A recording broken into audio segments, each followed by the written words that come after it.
công an. Bữa nay đi đâu? Bữa nay đi chiến sĩ công an đi 8 ngày. Đi 8 ngày, học làm chiến sĩ công an. Sáng ngày 11 tháng 6 năm 2023, tại Nhà Thiếu nhi tỉnh An Giang đã diễn ra lễ khai mạc chương trình trải nghiệm Em học làm chiến sĩ công an do tỉnh đoàn An Giang, Nhà Thiếu nhi tỉnh An Giang và Công an tỉnh An Giang phối hợp tổ chức. Tổng cộng có 139 chiến sĩ nhí sẽ tham gia khóa huấn luyện vừa học vừa chơi, vừa rèn luyện kỹ năng, rèn luyện sức khỏe trong vòng 1 tuần tại thành phố Long Xuyên.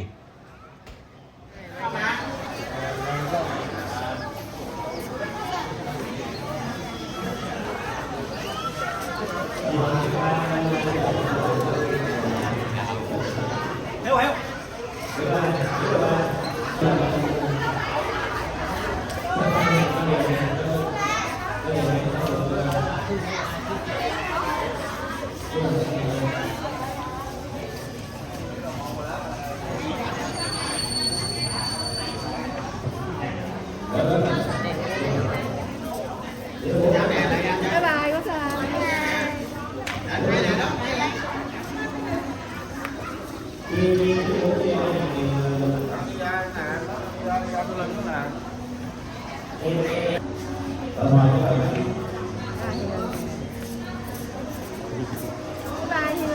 Bye bye ơi.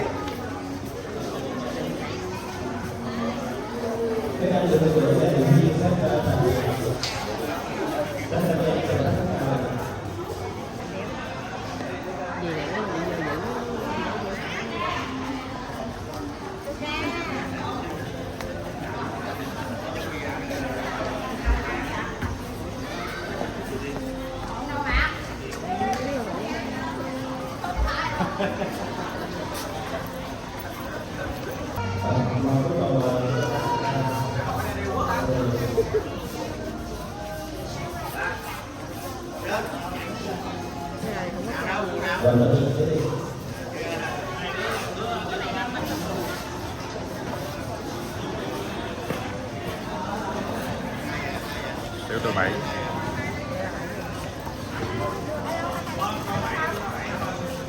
Bye bye Tuấn Anh. Bye bye Tuấn Anh.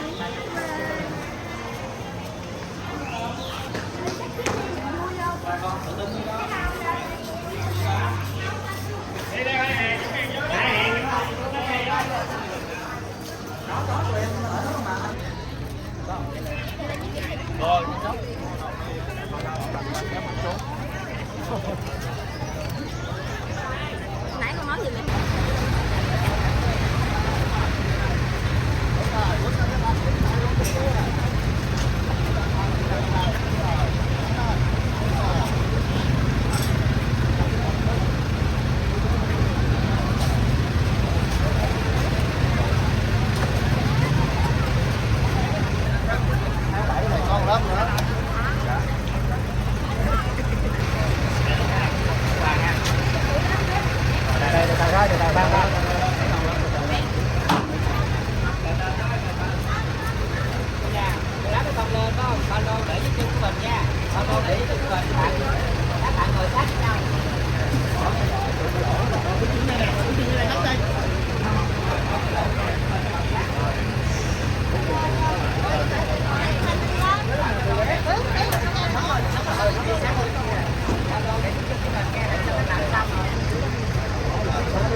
kia đi phố lạnh bên này.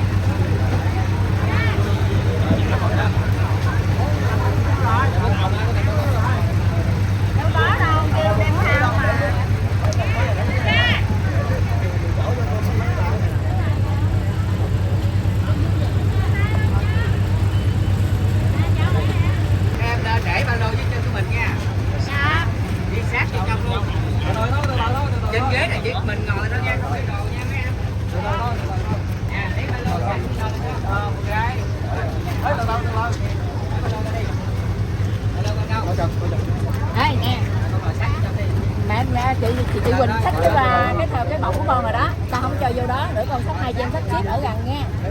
Rồi, bye bye nha.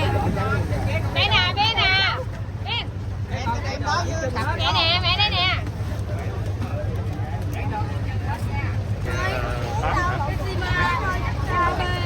Để tao 8 đi xách đây luôn đó ơi.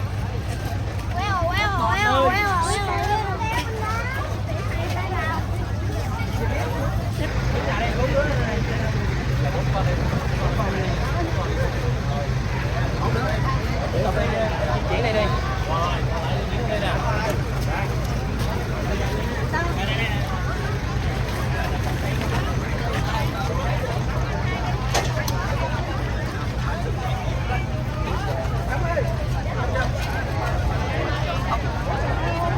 Anh mạnh mẽ lên coi, cố lên coi.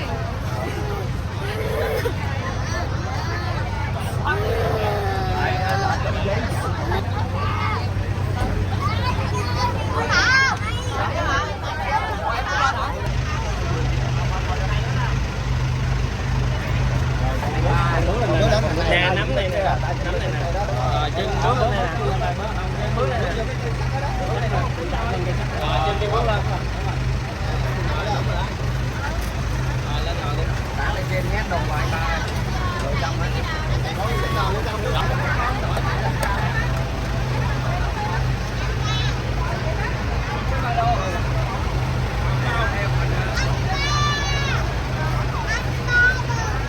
Chưa đi tắt lái xe đúng quá.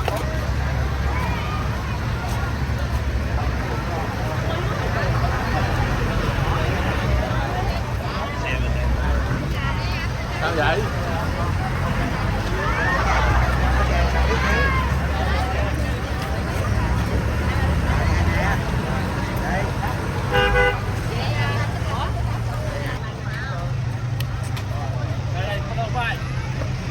Các chiến sĩ sẽ tập trung rồi ở ký túc xá trường. Các chiến sĩ sẽ tập trung ở ký túc xá của trường cao đẳng nghề.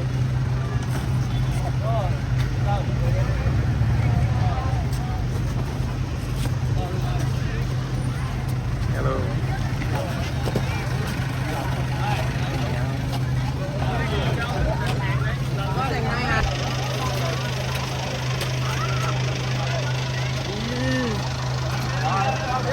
Di chuyển qua bên kia đây, di chuyển.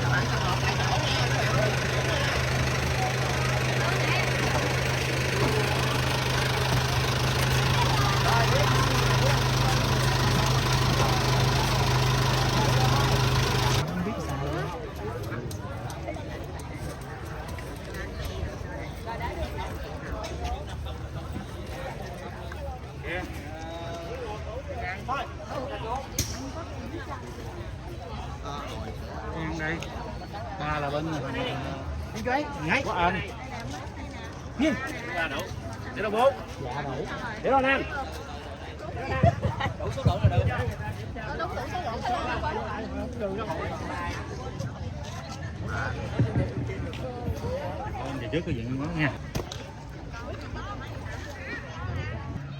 Các em con phải nhớ nhớ kỹ các bạn anh tiểu đội trưởng và các anh chị điều phối viên của mình lưu ý, và đặc biệt trước mắt là các con nhớ là mình ở tiểu đội mấy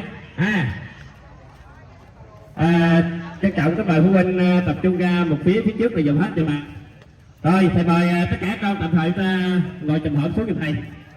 Phó viên của tiểu đội 1 là đồng chí Phạm Thủy Tiên. Đây chị Tiên.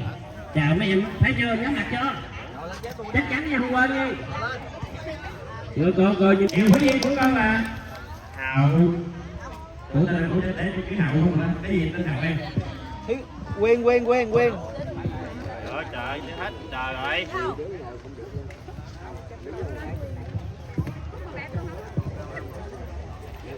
Bảy luôn, hay ghê luôn. Điều phó viên là chị Thúy Huyên. Thi tổng điều tiểu đội trưởng của con là Trung úy Trần Mạnh Tường. Chào chú Tường. Mạnh Trường. Đánh tạ rồi. Đại chú tả thông cảm. Hôm nay quà gì? Đồng xong xuống mồ hôi luôn. Đúng mồ hôi luôn. Một lần nữa ta trong tràng pháo tay tinh thần nông nghiệp chào đón các chị Diền Phú Nhiên và tiểu đội trưởng của con. Thầy nhắc lại.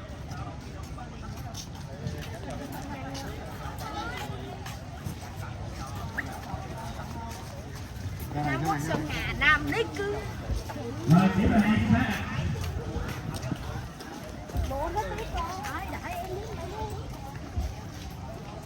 Lưu ý và tiền tối không được đi lộn của bọn của mình. Tiền tối ta hãy đi sát của bọn của mình.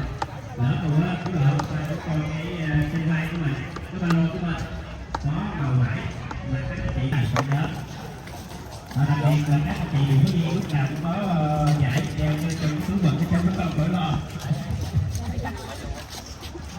Để con nhận biết ha, coi công nghệ.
Quải lên cầm, còn cầm cái nữa.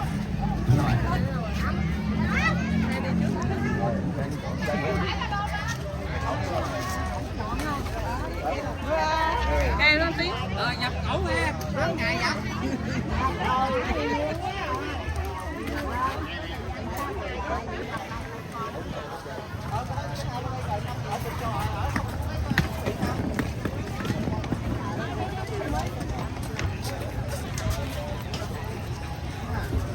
Đây. Đây con gái, lấy con đây. Con đi ngã xuống.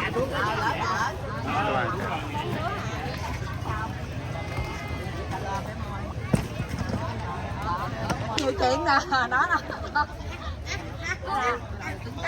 Con của con gì con cái gì? Cái nhà em hả? Con lại tá nè.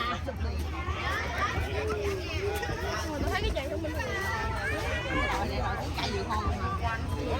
Phúc An kìa, Phúc An. Có tưởng Phúc An chốt rồi chứ, tưởng Phúc An đào ngủ rồi.